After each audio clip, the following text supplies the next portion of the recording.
Hey everyone, it's Echo here, and I'm gonna have to forgo my usual intro because I decided I was gonna do a video listing 13 zombie movies you can find on Tubi. I was gonna do a video basically say, hey, these ones you guys might want to check out. Unfortunately, in the process of editing it, it came out to 17 plus minutes, and that's before I do my usual intro and outro.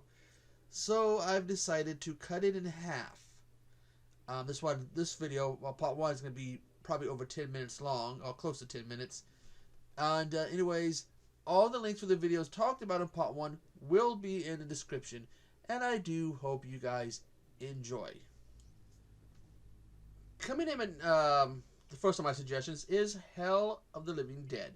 This 1980 movie from Bruno Mattei tells basically there is this chemical plant, some kind of lab or whatever, in which there is a leak. And, well, of course, these people dying and the dead coming back. You follow these guys who are, like, supposed to be elite soldiers, like it says in the description. But the costumes are more reminiscent of what we saw in Dawn of the Dead from 2 years earlier. And the reporter, who there's a scene with the reporter where they have to go in and talk to this tribe. She's like, let me go ahead. I know what to talk to them. She basically strips down to just her panties and does some body paint. Some pretty good gore in here. It's not that bad of a film. It is well worth, I feel, checking out. Surprised I don't own a copy of it because, again, it's the gore and it's actually pretty decent for what gore things is. Like there's a scene where someone gets the back of the head punched down. You can see the eyes being pulled back in. It's like I said, it's a pretty good movie worth checking out. At number 2 from ITN and Israel Luna comes Dead Don't Die in Dallas. Now, basically, there's supposed to be this miracle pill, like it says in there. It's supposed to cure everything and all this stuff. But it has an effect of turning people into zombies. The priest, there's the priest in there who's very religious, anti-gay, anti-transsexual, which the guy I believe who they cast, I believe, actually might be a drag queen. And he basically has to take shelter with a group of people who are gay or transsexual. And it's a good film. There is a scene where the zombies are coming on these girls, these drag queens, I guess, or transsexuals or whatever, in a van, and one of the zombies' penis falls off, and you see them smash on it. It is a very, very good movie. I consider it to be my introduction to ITN, because this is the first one I really recall seeing, and I really did enjoy it. I did do a review of it. I will be putting a link to all these movies in my description, but it'd be too long of a link list, so I don't know. Maybe I'll share my review of The Dead Don't Die in Dallas on some stuff. This is from 2019, by the way. The third one that I think is worth checking out is called Planet Terror. Directed by Robert Rodriguez, with Rose McGowan, Josh Brolin, Danny Toho, and Freddy Rodriguez. This was actually released as a Grindhouse type deal. This in a movie called Death Trap or whatever. Basically, there's a small town, and there is a zombie outbreak. Bruce Willis plays like the main bad guy in it. There's one guy in it who has to think about collecting people's testicles in a jar. It's pretty cool, enjoyable movie.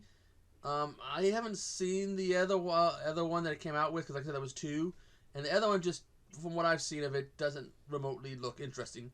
I've only seen this one because it looks interesting to me. For my fourth suggestion is a movie called Zombie 3. A movie that has got a bit of an interesting background. You will see it's got 3 directors: Lucio Fulci, Claudio Fragasso, and Bruno Mattei. Now, apparently, Fulci was unhappy and ended up leaving and wanted his name removed from it. But Fragasso and Mattei have said that he was sick and he left.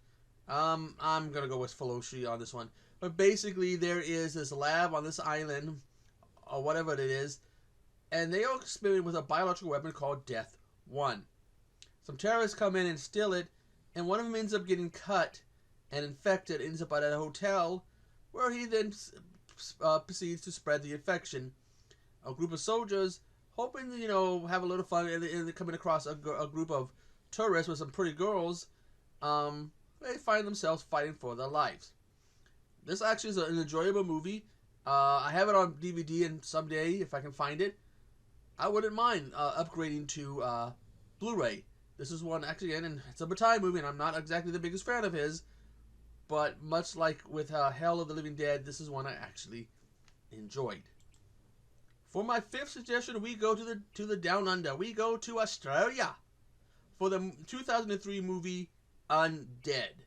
This movie was directed by the Spurgs, Michael and Peter Spurg, and tells the story is that basically there is this town in Australia that finds itself in the midst of a zombie outbreak, and they have to, and some of the survivors, including a gun-ho, always in a bad mood police officer, a fisherman who apparently had an encounter with some aliens. Yes, aliens get involved in this. A former beauty queen who was upset because she lost out in this beauty competition, and because she was pregnant, and the current beauty queen find themselves having to fight against aliens and zombies. It's a cute little movie. I very much enjoy it. It's one of the ones I have to replace, so I had it on DVD, and I will see if I can find it on Blu-ray because it's one I wouldn't mind replace it again. For my sixth suggestion is a 2008 movie, Diary of the Dead, directed by the late George Romero. This is one of his last movies I believe he did. It is also the fifth in the Romero's Dead series. Basically, and I did a video, I believe, when I talked about these in the order. This would probably be like this. If you were to watch where the Dead series, Romero's Dead series takes place, this would be the second one. But anyways, it tells that basically some college kids are filming a movie for, I guess, a project when they hear news of the zombies. And, they try to get home to the loved ones, but soon find themselves caught up in a very serious situation. Sorry about that. I was going to sip my Canadian Dry. Well worth checking out if you're a Romero fan and you haven't seen it yet. What do you get when you mix zombies, hair metal, hair rock, and a not so dead World War II German leader? You get the 1984 movie Hard Rock Zombies, directed by Krishna Shah. Probably butchered her name. This movie tells us this is a metal band, rock band, hard rock, glam rock, whatever, who ended up having a chance to do a show in this small town. Then unknown to them that it's a lot going on in the town.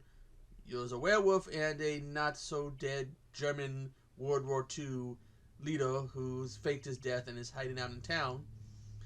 And, one of them ends up recording some chant, some book they found that can bring the dead back, which, after they are killed, because the people in the town don't like rock and roll, rock and roll, a girl plays the music to bring them back, and they are back from the dead and out for revenge. Did I add that there's a lady from World War II who turns into a werewolf?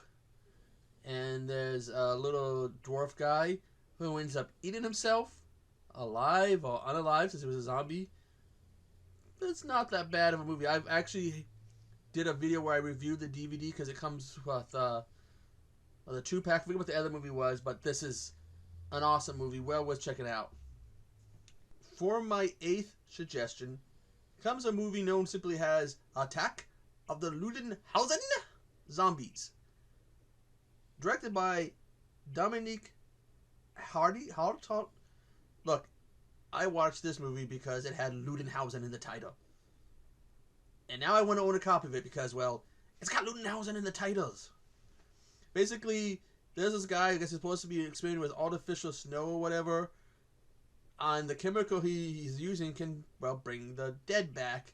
And some snowboarders who are taking shelter at some little bar or tavern or whatever soon find themselves having to fight the zombies. This movie's from 2017, and oh, I love it.